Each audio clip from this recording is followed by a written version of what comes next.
You and I both work with, fortunately, companies from Israel, Japan, Hong Kong, Malaysia, Hmm. Singapore, and I thought that for about 15 or 18 months there, it was super, super active. I mean, literally, I was doing, as I'm sure you were, I was doing Zooms at 6 in the morning, at Yeah. 11 o'clock at night with, issuers from foreign Hmm. countries.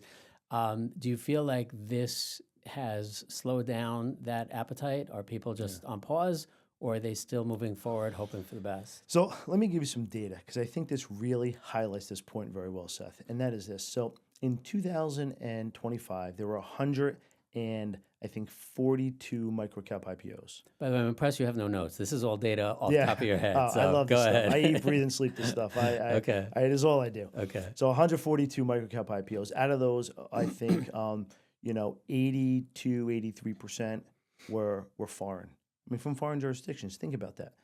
Barely 15% domestic listing on our senior exchanges, the Nasdaq, New York Stock Exchange, and a lot of those companies were the ones that Nasdaq, followed and had concerns about. Not all of them, but some of them.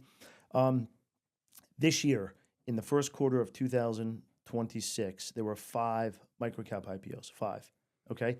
In 2025, there were 42 in the first quarter. So you went from 42 to five, quarter over quarter, 2025 versus 2026. But here's the most interesting point: all five of those IPOs were domestic, not one foreign issuer. Now, we happened to do two of those five, in Nice. that, quarter, which was, a lot of hard work, a lot of perseverance, knowing the right people, understanding the new rules. How do you get, the deals through in a very persistent way, but a cautious way?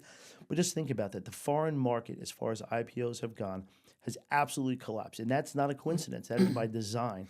This is what NASDAQ was concerned about. Now, under the new rules, they're finding their way to understand how to clear a company, how to evaluate a company under the 5101-3 rules. It's just taking some time now.